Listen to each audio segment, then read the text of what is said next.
notre relation avec les noms dans notre vie. Ce programme a été enregistré à l'origine par Ricardo Mello de l'Institut Namasté le 9 janvier 2017. Les audios sont préparés par des volontaires de la pilule de l'Évangile.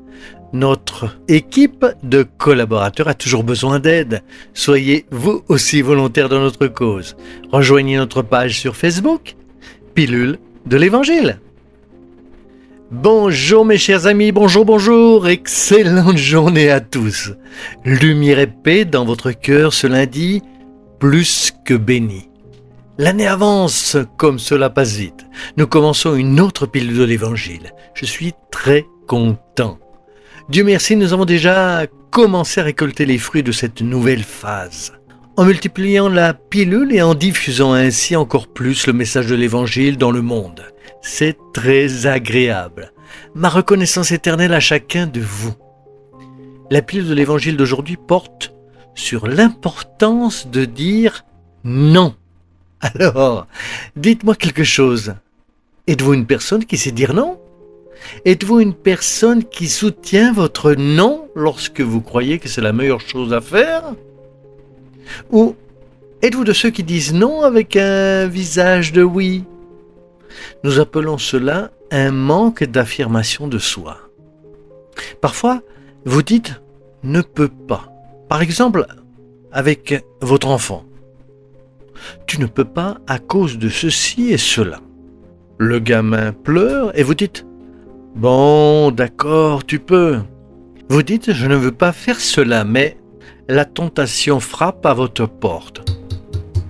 Vous vous laissez séduire et c'est fait. Le non finit par perdre sa validité.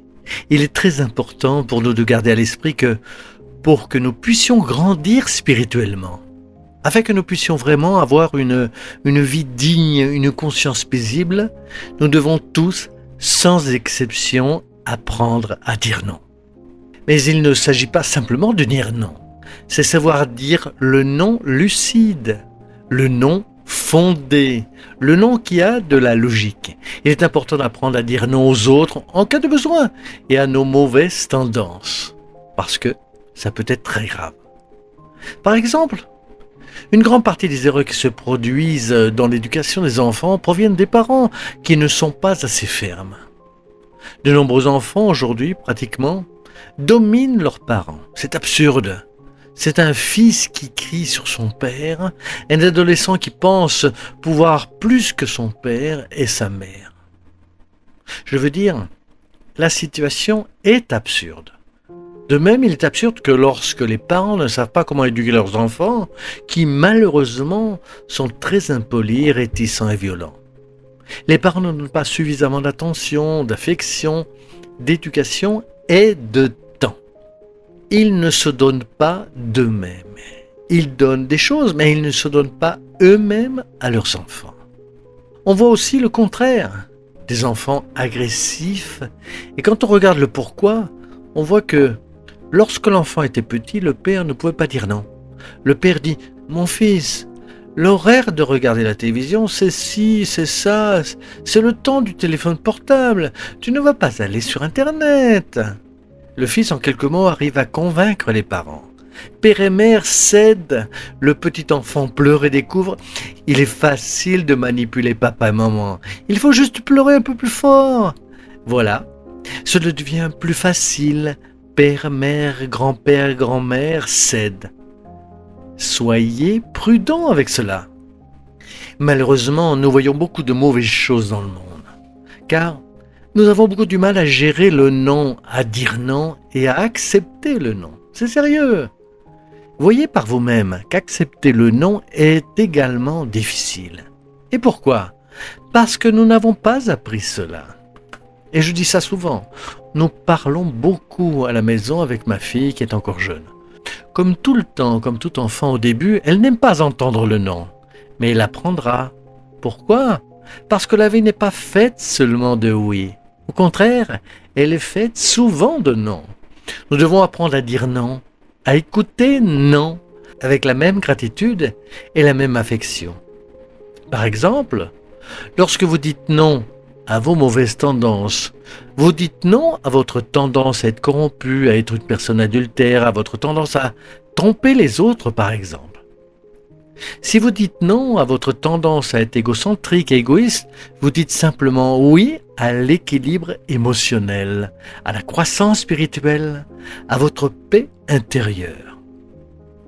J'ai besoin de pouvoir dire non aux mauvaises inclinations que j'ai, aux mauvaises tendances que j'ai. Nous devons savoir dire non et l'appuyer. Le non ne peut pas être si fragile que toute tentation nous fasse tomber. Êtes-vous d'accord avec ce non qui n'est pas positif? Alors, pensez que plusieurs fois dans la vie, vous allez entendre le non. Et nous devons aussi apprendre à faire face au non que nous entendons des autres. Parce qu'il y a des gens qui savent aussi dire non. Souvent, à vous qui êtes plus jeunes et qui nous écoutez, Dieu merci, nous avons des enfants et des adolescents qui écoutent les pilules de l'Évangile. Votre père ou votre mère dit avec amour, vous ne pouvez pas faire cela. Apprenez à entendre le non. Le bon moment de faire les choses viendra pour vous. Calmez-vous.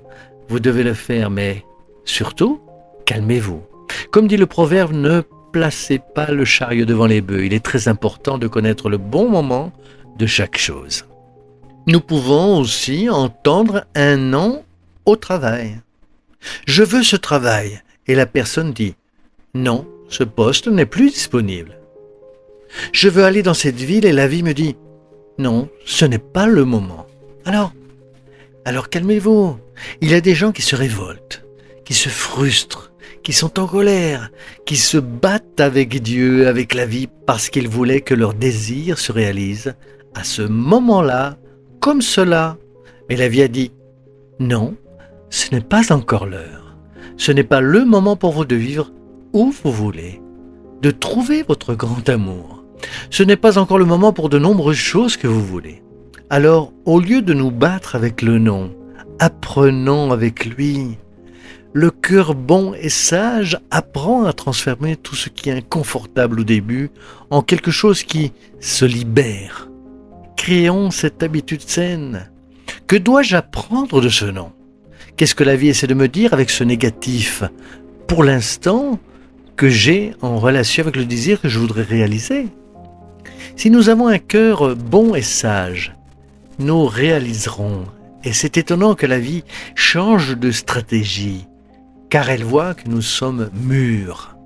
Une personne mûre pour un an, qui en tire des enseignements, finit automatiquement par demander que les lois de l'univers lui fassent mériter le oui qu'il recherche tant, que ce oui est sain pour son âme, bien sûr. Quoi qu'il en soit, il y a beaucoup de choses à dire, et comme toujours, notre temps ici est compté. Nous pouvons toujours explorer le non de plusieurs façons. Nous devons apprendre à dire non à ceux que nous aimons, parce que dire non avec amour est, oui, une attitude d'amour lorsque nous éduquons, lorsque nous sommes fermes face aux mauvaises tendances et aux comportements négatifs.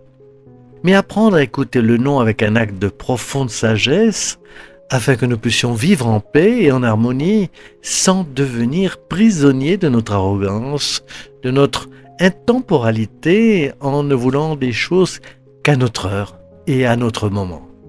Que Dieu nous bénisse beaucoup cette semaine pour que vous puissiez développer votre capacité à dire non.